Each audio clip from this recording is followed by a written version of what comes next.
Muy buenos días con todas y con todos. Mi nombre es Vinicio Manotoa Benavides. Sean todos bienvenidos a una clase más de lengua y literatura. En esta oportunidad hablaremos sobre uno de los aspectos más importantes a la hora de enfrentarnos a los procesos de enseñanza y aprendizaje. ¿Te has preguntado alguna vez por qué nos es difícil estudiar ciertos temas? ¿Por qué luego de revisar un texto, luego de revisar un tema, luego de estudiar toda la noche, al siguiente día lo olvidamos todo? Muy bien. En esta oportunidad vamos a hablar sobre técnicas de estudio. Definimos a las técnicas de estudio como estrategias que de forma individual nosotros tomamos en calidad de estudiantes, pero también en calidad de individuos, para aprender de una mejor manera. Cada ser humano sobre el planeta aprende de una forma distinta. Tiene un estilo de aprendizaje diferente, tiene un ritmo de aprendizaje diferente y por tanto es necesario, primero, conocernos para saber qué es lo que a mí más me conviene. El objetivo de la clase es presentar una serie de estrategias de comprensión y evaluación de los aprendizajes para que los estudiantes seleccionen las adecuadas para una finalidad académica. Es decir, vamos a presentar algunas técnicas de estudio y después cada uno de ustedes determinará cuál es la técnica de estudio o las técnicas que más les conviene para obtener procesos de aprendizaje eficientes.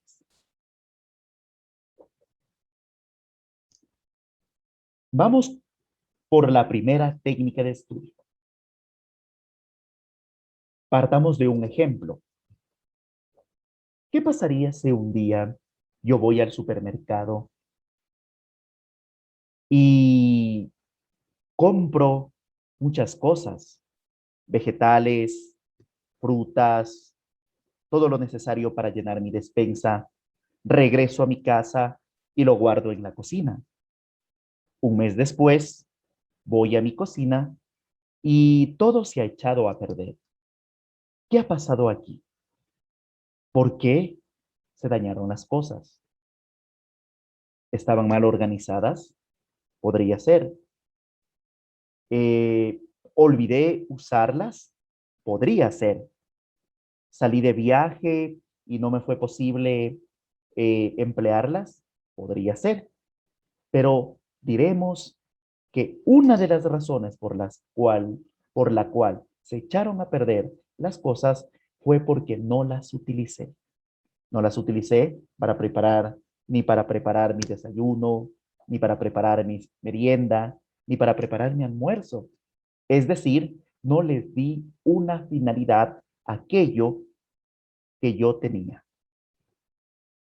Siguiendo esta analogía, podremos decir que si nosotros olvidamos lo que aprendemos, es precisamente por eso, porque no le damos una finalidad a nuestros conocimientos.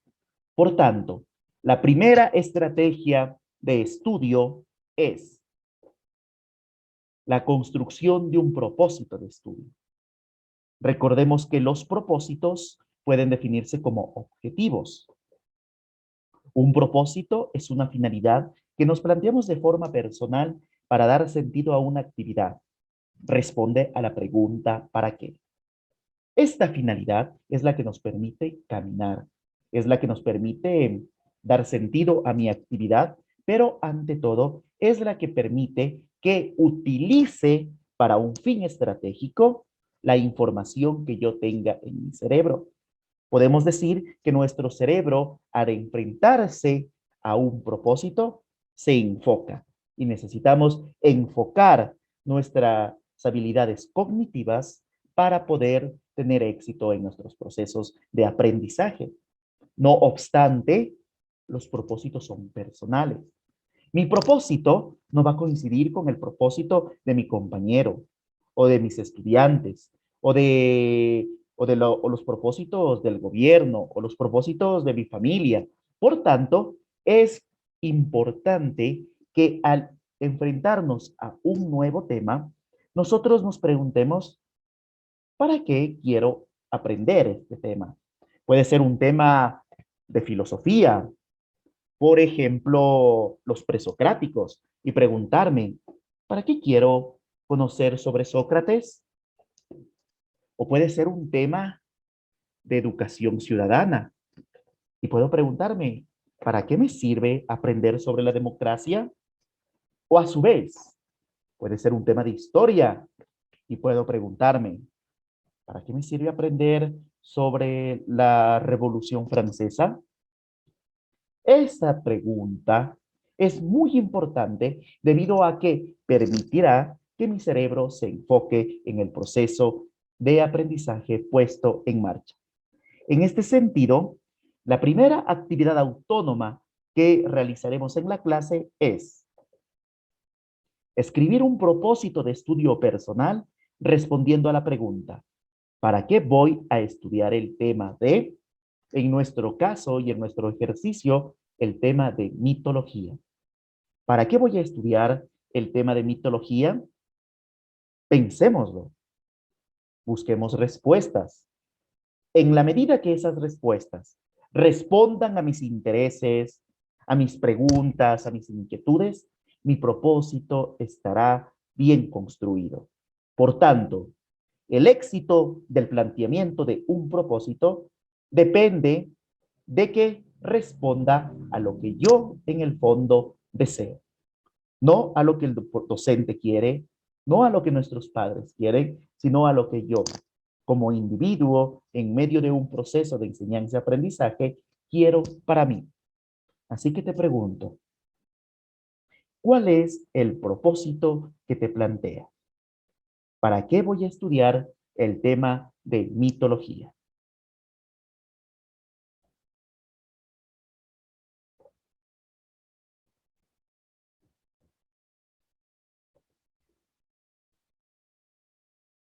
Cuando tenemos un propósito, es necesario ahora buscar la información sobre ese tema.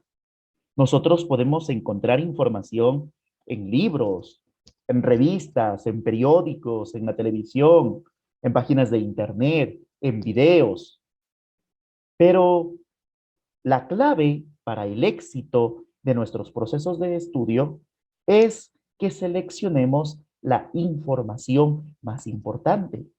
Vivimos en una época denominada por algunos autores o filósofos como la era de la información, lo que significa que vivimos rodeados por una cantidad de información increíble. Nos faltaría una vida para poder leerla o tener conocimiento de toda esta información. Por eso, una de las competencias de las personas, de los individuos, pero también de las sociedades o de las comunidades dentro de esta época denominada la era de la información, es la capacidad de seleccionar la información.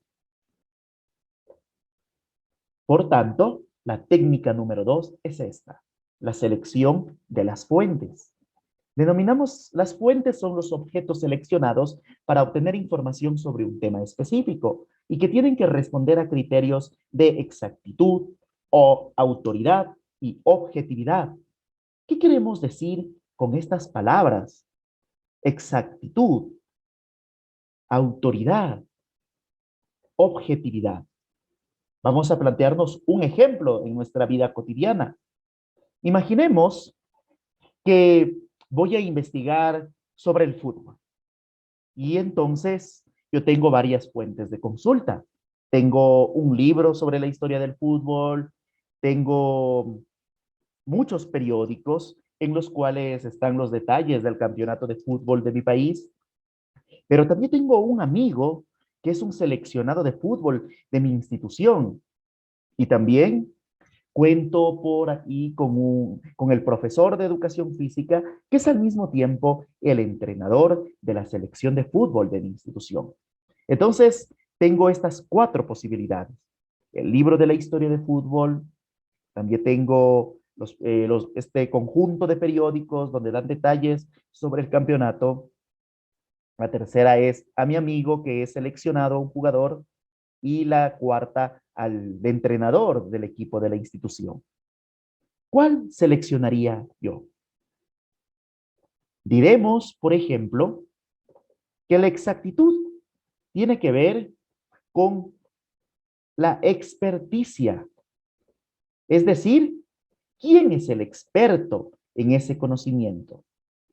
En ese caso, yo puedo decir que el libro, porque es un libro de historia, ha sido escrito por un experto del deporte. Al contrario de lo que sucede con los periódicos, donde muchas de las veces los periodistas, si es verdad, tienen una inclinación hacia ese deporte, a pesar de eso, muchas de las veces no tienen la amplitud de conocimientos que tiene el otro el historiador. Entonces me quedaría con el libro. Pero entre mi amigo y el entrenador, obviamente el experto, a pesar de que mi amigo sea un gran jugador de fútbol, va a ser el entrenador. Luego está la función de la autoridad. La autoridad, en cambio, tiene que ver con el saber, con los conocimientos. ¿Quién sabe más? ¿El historiador, el periodista, mi amigo, el entrenador de fútbol? Si no estuviese el historiador, diremos que está entre el entrenador y el periodista, ¿verdad? Y entonces tendría que decidirme. Y por tanto, está después la objetividad. La objetividad es la capacidad de ver si nuestra información nos presenta las cosas sin matices, es decir, sin tratar de beneficiar ni a un aspecto u a otro. Entonces, la objetividad tiene que ver con la capacidad de que nos dé confianza. ¿En quién confío yo más como fuente de información? ¿En mi amigo? ¿En el periodista? ¿En el historiador del fútbol? ¿En el entrenador? Cada uno de nosotros, en función de nuestros intereses, tiene que seleccionar las fuentes.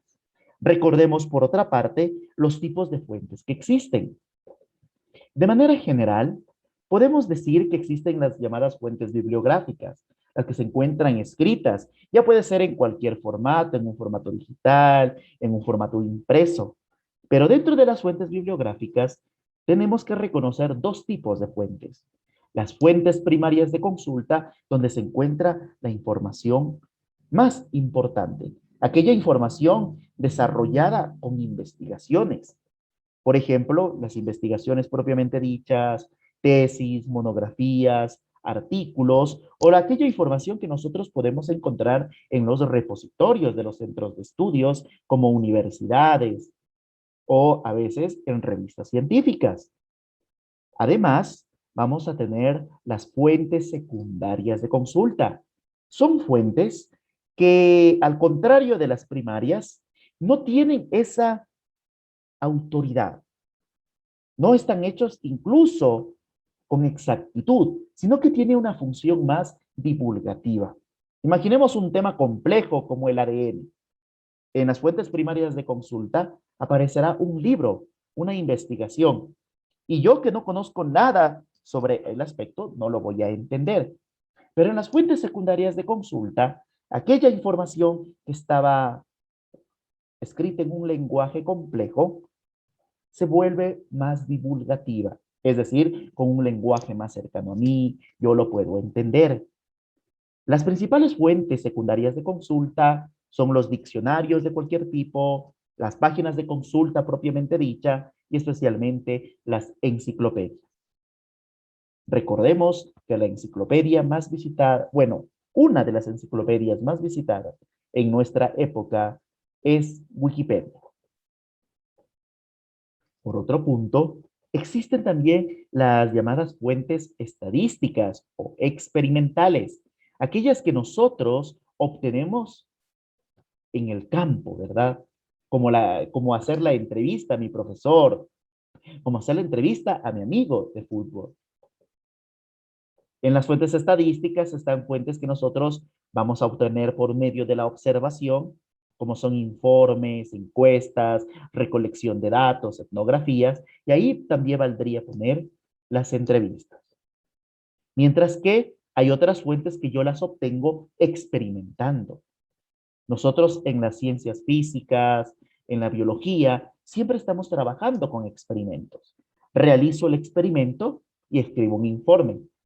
Como yo observo muchas cosas en el transcurso de ese experimento, tengo datos, los analizo, los sintetizo, elaboro cuadros estadísticos.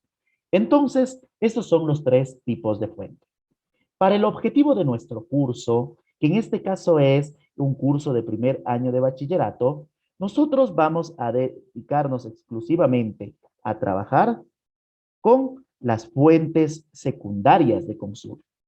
Vamos en principio a aprender a utilizar páginas de consulta, enciclopedias y diccionarios. Entonces, la técnica de estudio número 2 es la selección de fuentes, teniendo en cuenta criterios como la exactitud, la autoridad y la objetividad. Quien decide la fuente somos cada uno de nosotros. En este caso, pasamos, por ejemplo, a la actividad autónoma sugerida para este momento.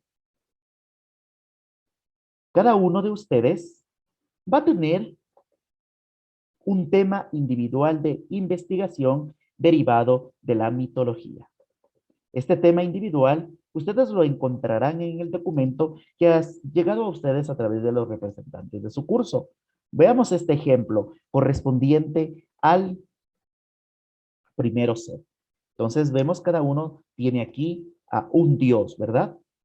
¿Qué es lo que vamos a hacer cuando ya tenemos nuestros temas de investigación? Procederemos a seleccionar la fuente. Para el ejercicio, nosotros trabajaremos con Wikipedia. Recordarles que Wikipedia es una fuente secundaria de consulta.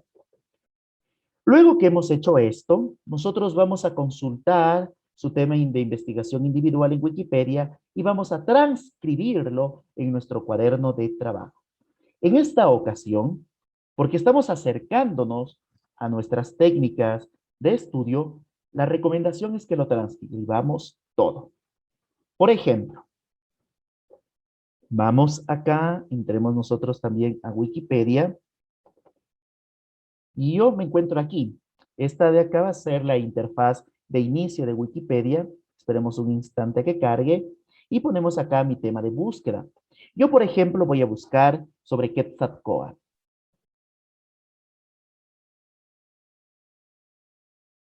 ¿Qué es Quetzalcóatl? Esta palabra que parece tan difícil. Y es una de las deidades de la cultura anáhuac en Centroamérica, antes de la llegada de los europeos. Entonces, encontramos nuestro tema y procederemos, por favor, a copiar todo lo que sea, todo lo más importante. Es decir, copiaré esta parte de acá, esta parte del índice, no lo copiaré y copiaré casi hasta el final. No copiaremos, por favor, los dibujos. Necesitamos solo el texto. Lo más importante es copiar en esta estructura de párrafos. Luego, otro aspecto que no voy a copiar son las referencias o los enlaces externos. Tampoco esto de acá, entonces, lo copiaremos. Cuando ya lo copiemos a nuestro cuaderno, nosotros tendremos algo parecido a esto. Veamos. Bueno, yo en este caso puse la imagen, pero no es necesario que ustedes lo pongan. Y miren, lo más importante es que cuando copiemos, por favor, mantengamos la estructura de los párrafos. Y de esa manera copiamos, por favor, la información correspondiente a nuestro tema individual de investigación sobre mitología. No te pierdas más adelante la próxima clase donde continuaremos con las siguientes técnicas de estudio. Muchas gracias.